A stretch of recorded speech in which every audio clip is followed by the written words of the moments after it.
In this video, I'll be discussing the technique of column chromatography, which is one of the most common ways of separating mixtures of compounds and purifying compounds in organic chemistry laboratories. So if you are running a reaction, often reactions don't give us pure product, unfortunately. You get mixtures of side products and unreacted starting materials along with your desired product. And often those things are difficult to separate. So one of the most common ways of cleaning those mixtures up is column chromatography. And the principle here is almost identical. Really, it is identical to thin layer chromatography. The only real difference here is that the stationary phase is a column of material rather than a thin film of material on a plate. In that column, that means having a column of the stationary phase, you have much more of the stationary phase, which allows the separation of compounds at a preparative scale, meaning at a much larger scale. You can run much larger amounts of compounds through a column than you can on a very thin film on a TLC plate. So, as was the case in thin layer chromatography, you've got both a stationary phase and a mobile phase. The stationary phase, again as it was in TLC, is usually silica gel or alumina. There are other more exotic stationary phases, but those are by far the most common ones. And as we know from thin layer chromatography, those stationary phases separate on the basis of polarity. The mobile phase is the solvent system that's used to carry the compounds through the stationary phase. The most common mobile phase, as it was in TLC, is our mixtures of hexane and ethyl acetate. Ethyl acetate being more polar, hexane being less polar. We can adjust the polarity of this solvent system by adding more or less, by adjusting the ratio of these things. Now, more polar solvent systems, again, as we learned in TLC, elute all compounds more rapidly. And again, that is a little bit counterintuitive because we would expect more polar solvent systems to interact less, at least that's our intuition, with less polar compounds than with more polar compounds. Remember, like dissolves like, but that's not really the case here. The more polar the solvent system, the faster all compounds, that is both polar and nonpolar compounds, are eluted or pushed through the stationary phase. So if things are going too slowly, use a more polar solvent system. So how exactly does this work? You add your mixture of compounds, and we'll say that this is a two-component mixture that we're trying to separate. So the little red line here, the white line is the top of the stationary phase. The little red line is the mixture of the two compounds. This up here is the mobile phase, the solvent. So we've added the mixture of the two compounds to the top of the column. Then we open up the stopcock and allow the solvent, the mobile phase, to pass through the stationary phase. That carries this mixture down onto the column. And so the mixture is gone now, so I'll get rid of that. It's no longer up here. It's now moved down, and as it moves down, the more polar of the two compounds in the mixture interacts more strongly with the polar silica gel or alumina and moves more slowly on the column. The less polar of the two compounds interacts less and moves more rapidly, so you see the separation of the two compounds and they form bands on the column. And as these bands come down, they eventually pass out of the column into the receiving flask or test tube.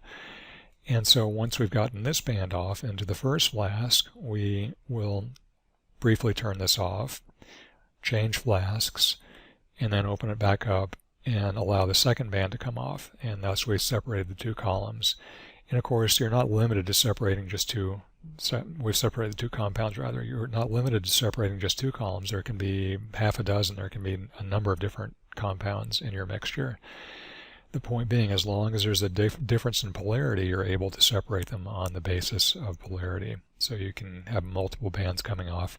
We fractionate down here at the bottom to collect the different bands in different containers, thus purifying each of the different compounds. And so that's how column chromatography is used to purify substances, to separate mixtures of compounds. Next thing I'm going to talk about now is just in more detail how you set this up, how we deal with the procedure of column chromatography. So the first thing you have to do is set up your column. And to do that, you've got to add the stationary phase, that is the silica gel or the alumina, to the column. And the way that we typically do that is a method called wet packing. And wet packing means that you mix the you basically add the stationary phase wet, that is suspended in the solvent, to the column rather than pouring it in there dry. The reason for that is that if you add the dry stationary phase alumina or silica gel to the column before you mix it up with a solvent, before you wet it with a solvent, once you start putting the mobile phase through that, you have lots and lots of bubbles that are trapped inside the stationary phase. And no matter, in my experience, no matter how much of the stationary phase or the mobile phase, the solvent that you push through, there are still lots and lots of places where you have bubbles and little cracks and things, trapped air in the stationary phase. And those bubbles and cracks and trapped pockets of air are places that allow channeling of the solution of the mobile phase through the stationary phase, which results in pore separation. So the properties of silica gel and alumina are a little bit different, so I'm going to talk about each one of those separately. Silica gel is the most common stationary phase, though it's not the one we'll be using in this particular experiment. In the column chromatography experiment, that is. But it's more common generally than alumina is. So with silica gel, one of the first things you need to be aware of is the little silica gel beads, particles, are extremely fine. They're fine enough to be absorbed deep into the lungs, and once they get in there, they tend to get stuck, and that can cause, over time, if you get enough of that in your lungs, it can cause a fatal lung disease called silicosis. So it's really important when you're working with silica gel to avoid breathing the dust. So bear that in mind. So what I normally do in macroscale columns, usually about 6 to 8 inches of the stationary phase is all that's required. And so I'll often pour that in there dry to see how much I need, and then dump that into a beaker and add the mobile phase to it, that is the solvent that I'll be using to elute. And so that's what I've shown here. We got the silica gel, we've added solvent to it, and there'll be all kinds of bubbles and trapped air in the silica gel. So I mix this up with a glass rod really thoroughly until all the bubbles are out of this. And then I take that slurry and pour it into the column.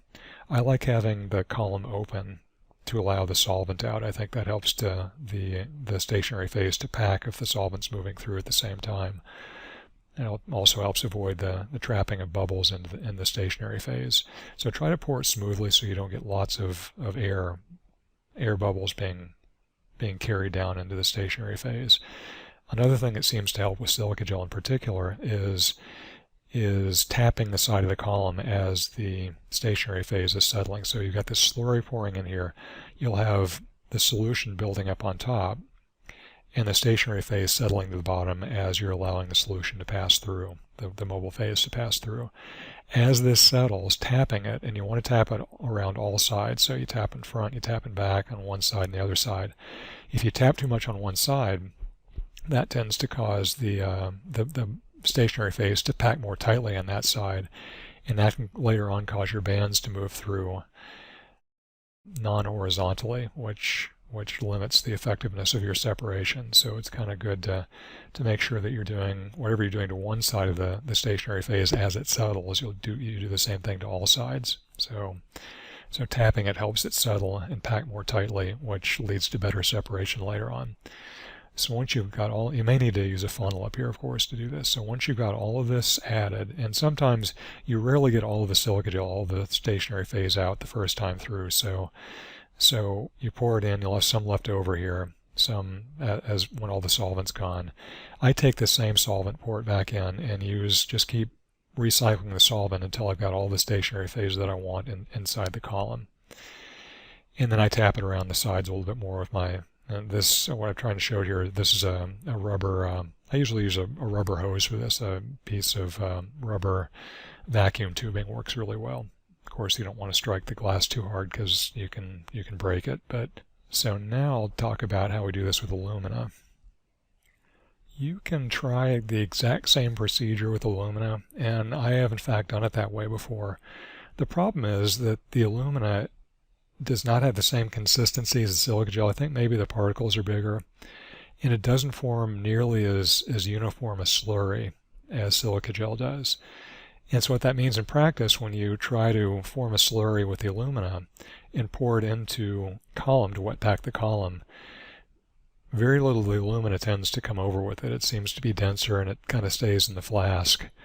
And so you end up using a lot of solvent to rinse the alumina into the column.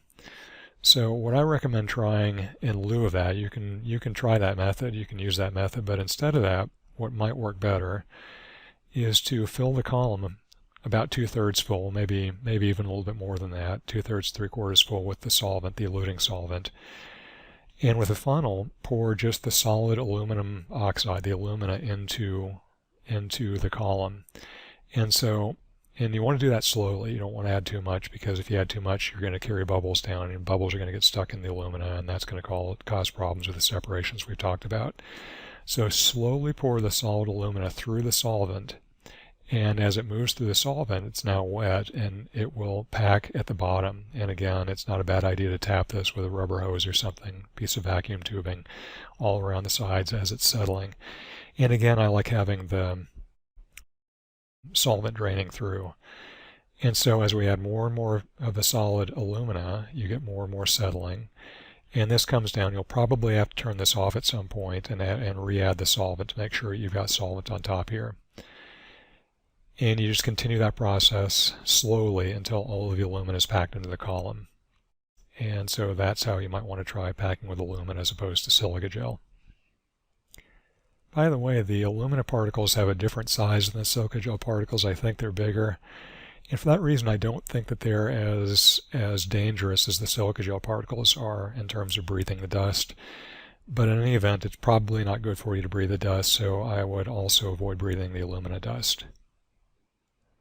The next thing I need to talk about is spotting the column, which is the process of adding the mixture to be separated, or the compound to be purified, to the top of the stationary phase in the column. There are a couple of methods for doing that. The most common method is the solution method, which means that you're dissolving your reaction mixture or your mixture of compounds or your impure compound in some solvent in which it's soluble, and adding that solution to the top of the stationary phase in the column. There's several things you need to consider here. The first thing is you want to avoid disturbing the top of the stationary phase. And I've kind of neglected to mention, when you're packing the column, you want the top of the stationary phase to be horizontal. You want it to be flat. The reason being, if it's not flat, if it's diagonal, something like this, instead of flat, when the compounds to be separated go onto the column, they don't go on in horizontal bands. The bands tend to come down diagonally like this, and that can lead to poor separation. So if we've got say a band of the slower moving phase here, it's kind of like this, and we've got a faster moving band here. If the bands aren't very far apart, once they get down to the bottom here, they can be overlapping, and so you get poor separation that way. So you want the top of the stationary phase to be horizontal, to be flat, and you want to avoid disturbing it for that same reason. I think this is self-explanatory, but just to make sure nobody's confused, the white part of the column here is the stationary phase. That's your alumina or silica gel. The blue represents the solvent, the mobile phase. And I've drawn just a little tiny bit of solvent on the top of the column for a purpose. That leads us to the next important consideration here, and that is you want to add the minimum amount of solution necessary to spot the column. And there's a very good reason for that. So the way I tend to spot columns, one thing I neglected here when I talked about adding the solution to the top of the stationary phase without disturbing it. Some people like to put a little layer of sand on top of the stationary phase and that's again to kind of cushion it, to prevent disturbing the top of the stationary phase as you're spotting the column. So that's another possibility, adding a few millimeters of sand to the top of the column of the stationary phase. So we want to add the minimum amount of solution, and the way I normally add the solution is with a Pasteur pipette. That way I can control the addition much more easily than if I'm dumping it in there with a beaker or a Erlenmeyer flask or something like that. So there's my Pasteur pipette. And I'll represent the solution as red again. So we've got a red solution in here. And I kind of squirt it gently against the sides, all around the sides of the glass column. That kind of, if you drop it down here directly, the little drops tend to disturb the surface of the stationary phase. So if you gently kind of squirt around the edges of the column, you can slowly add the solution to the top of the column without disturbing the top of the stationary phase. And so we'll say that that's it. So we've added all of our solution now.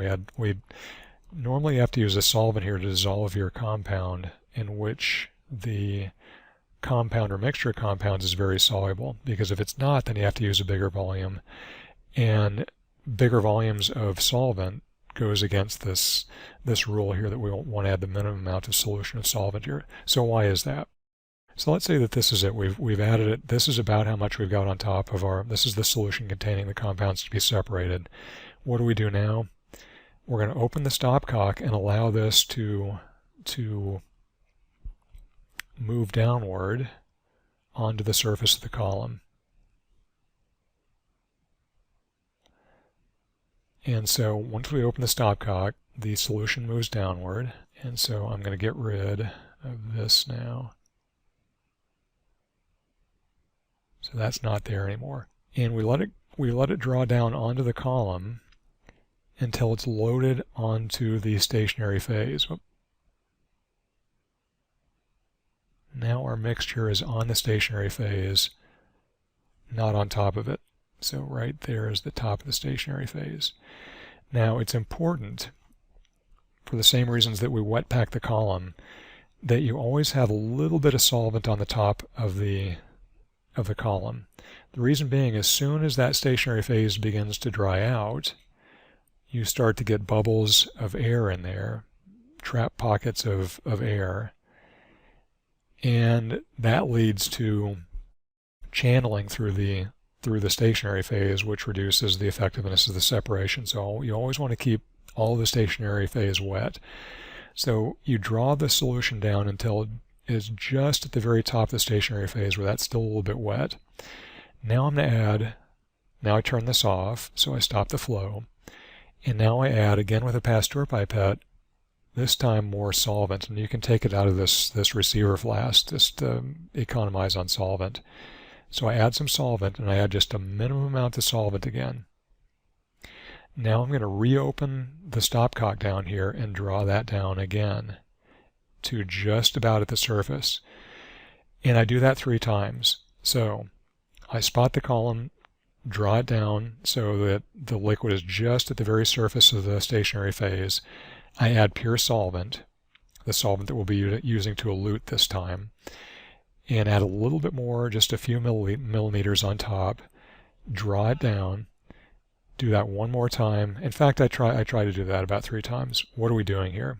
Okay, what we're doing is we're making certain that all of our compounds, all of the compounds that we're spotting onto the stationary phase, are pulled down onto the stationary phase now. And that's important for the same reason we don't want to add a lot of solution originally. So once we have made certain that our narrow band of compounds to be separated are adsorbed onto the silica or the alumina, now we can add a lot of solvent up here and then really start the elution, start flushing this through. And as that happens, since you used a very small amount of solvent to spot the top of the stationary phase, this will separate into narrow bands. And so we can see these bands. Maybe the slower moving band would be up here, the more polar band. And as we add more and more solvent and flush this through, the faster moving band, the less polar one, will go down. And you get narrow bands this way. If, on the other hand, we had spotted with a large amount of solvent onto the stationary phase, So now we're spotting with a large amount of solvent. So all that compound is dissolved up here now. So as we draw this down, you've got the faster moving band moving down, and the slower moving band also moving down. But these bands are moving down at the same time. There's still both of those things dissolved up in this solution up here. And so as this solution comes down, you're constantly adding both compounds, and the bands are not only broader, but they're overlapping. Hopefully that makes sense. So for that reason, so as this comes down now, so as we elute, this green band comes down, and we're drawing this down farther and farther.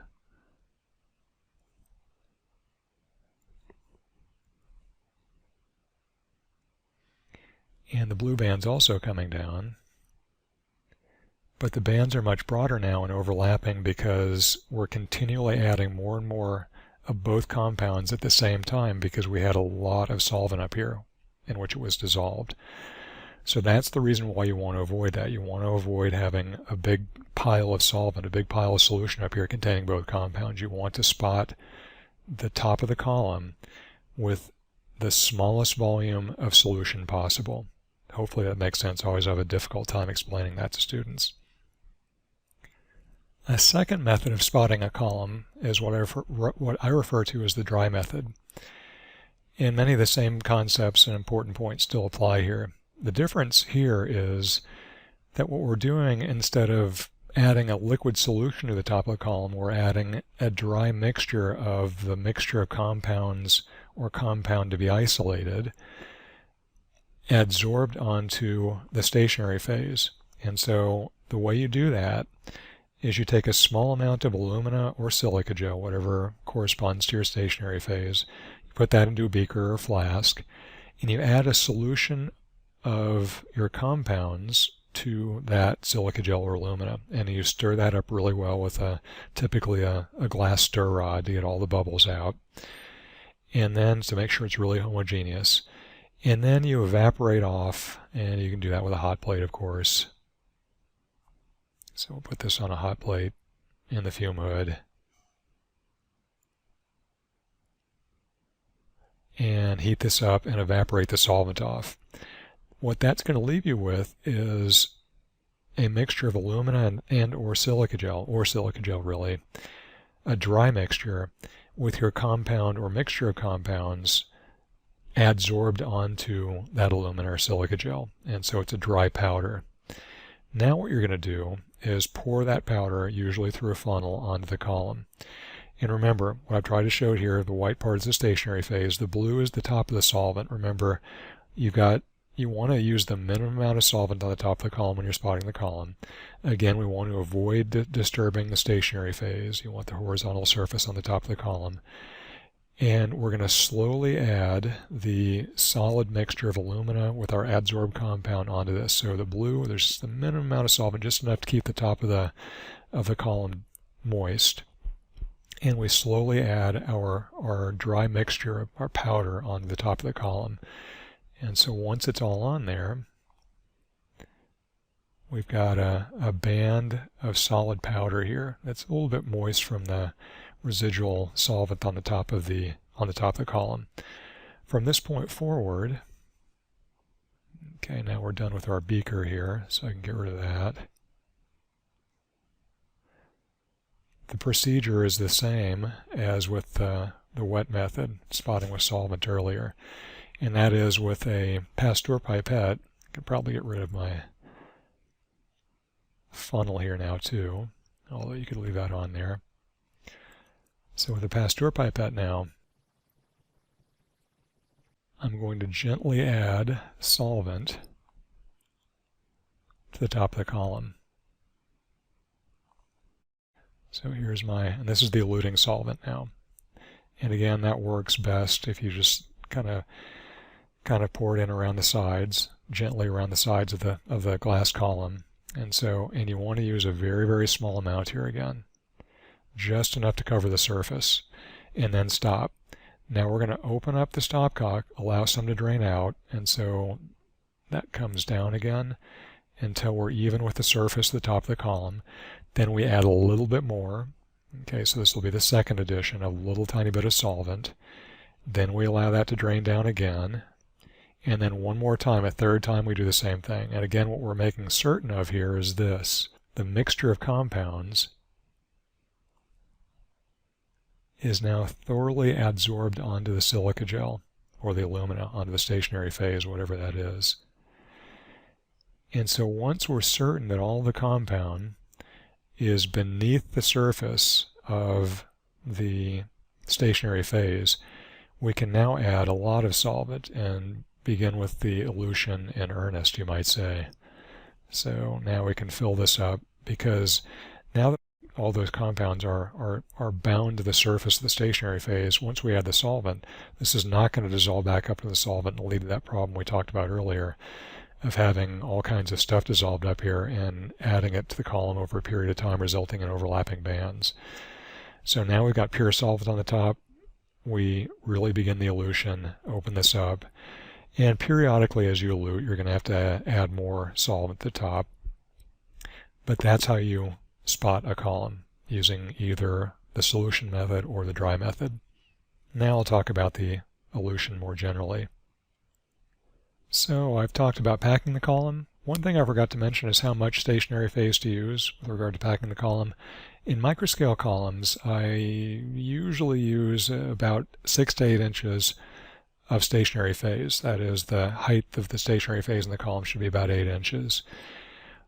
Longer columns lead to better separation, but take longer and take more solvent.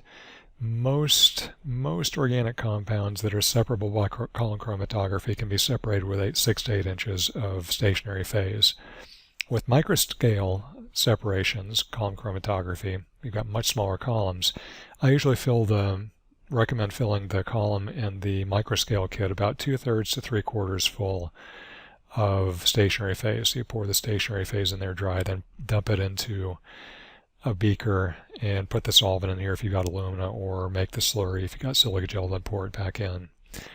So we've talked about packing the column, we've talked about spotting the column. Now just a few concluding remarks on actually eluting and the process of really separating the compounds in your mixture, isolating what you want to isolate. So we've got our mixture that is spotted on the top of the column. You can now add a big slug of solvent, the eluting solvent, to the top of the column. Open up the stopcock, and now you're eluting. As the solvent runs down the column, it takes the analytes, the mixture of compounds, down with it. And as we've talked about several times now, I think I used blue for the less polar compound. The less polar compound comes down first in a band. So there's our blue band of nonpolar compound, and the more polar compound goes down more slowly. And so we're separating these compounds on the basis of polarity. Now if your compounds are colored, and you can see them on the column, that makes this really easy. So as you see the bands come down, you collect the bands in separate flasks. So once the blue one is down here, you've got a flask collecting the blue compound as it comes off. Once that's all off, you switch flasks, wait for the next one to come down, and isolate that one. And you do that for each different band. Now if there's not much space in between these bands, you have to be careful, because sometimes there's a little bit of overlap. One thing to think about, if these things are moving down too slowly, you're using large volumes of solvent and these bands are moving too slowly, or you get one band off and the other band doesn't seem to be doing much, that's when you have to increase the solvent polarity. Remember, as you move to a more polar solvent system, everything will move down more rapidly, everything will elute more rapidly. So if you started with 4:1 hexane to ethyl for example, and got the first band off, but the second band doesn't seem to be moving, then you might want to move up, increasing the concentration of the ethyl acetate, which is the more polar compound, to say 1:1, and that will increase the rate with which this elutes down the column. So that's one way to increase the speed and reduce the amount of solvent that you're using. Another way to make this process more rapid is to increase the pressure that has forced the solvent, the mobile phase, through the stationary phase. And that's done in laboratories at the macro scale using compressed gas. So you put a little adapter up here connected to a gas cylinder with a regulator, and it's usually a ground glass joint, and you attach this so that it's airtight, and then with the force of the gas pressure, you force the mobile phase through the stationary phase. That makes more solvent go through more rapidly and pushes the bands down faster. At the microscale, we don't really, with these microscale columns, we don't have adapters that will allow us to use a compressed gas. So what I like to do is take a bulb to a pipette bulb, that is, and there are pipette bulbs that fit neatly onto the top of the column. I usually carry one around with me. And I just stick it on the top of the column and squeeze this thing, and that will push the solvent through much more rapidly. That's another way to increase the speed of your elution. One more thing I'll talk about here. In the column chromatography experiment, these bands are colored. That makes the separation really easy, so you're learning the process with an easy separation. Most of the time in organic chemistry, most simple organic compounds are not colored. They're colorless. And as such, they're absolutely invisible on the stationary phase, so you have no idea where those bands are. So just to illustrate that, we're eluting and we don't see anything now. Our compounds are not colored. You might have some colored impurities, but maybe the compound you're trying to isolate is not colored. And in some cases, you can shine long wavelength UV light, and some compounds will fluoresce, and you can see the fluorescent bands. That's kind of unusual. So what do you do in these cases? In these cases, you fractionate blindly. So what that means is that instead of using a flask down here, we have a rack of test tubes. And so as you begin the elution, we fill up a test tube, and then we just automatically move to another one and fill that one up. And we continue that process with a rack of test tubes until we're certain that we've got all of our compounds off. And how do we know?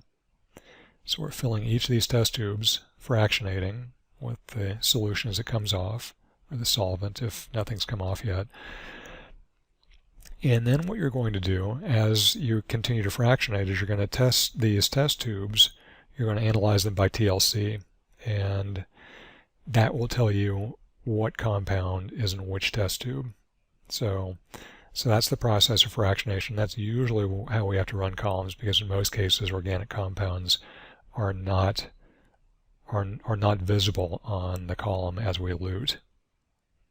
Another thing to bear in mind here as you're doing the elution, remember, never allow the top of the column to dry. So you always want to maintain, as this runs down, you can let this get close to the top, but you need to keep an eye on this so that the top of the solvent never actually reaches the surface of the stationary phase. So once this comes down close to the top of the surface of the stationary phase, turn this off, add more of the eluting solvent, so you always have a reservoir of solvent up here. If you allow the stationary phase to begin drying, then you get cracks and bubbles, and you get channeling through the stationary phase, and that ruins your separation. So never allow the top of the column to go dry. And I just remembered one more thing I need to mention here, and that is that it's important. In fact, it's important enough that I'll include this as another important point. The column needs to be vertical as you're eluting.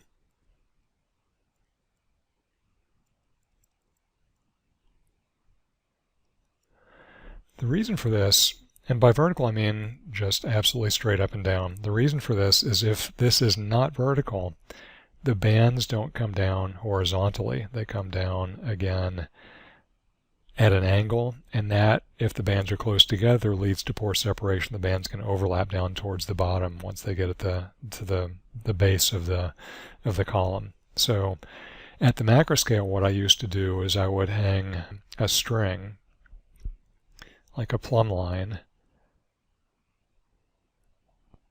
down next to the column with something tied to the bottom, some weight. And I put this right next to the column and make sure that this was aligned with the string so that it was straight up and down.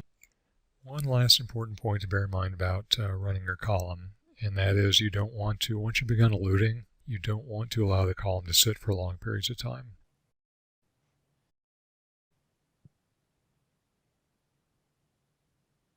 The reason being is that once you have your compounds loaded onto the stationary phase and they're being separated into bands, if you stop, what happens over time is that the bands begin to diffuse apart. They get broader and broader.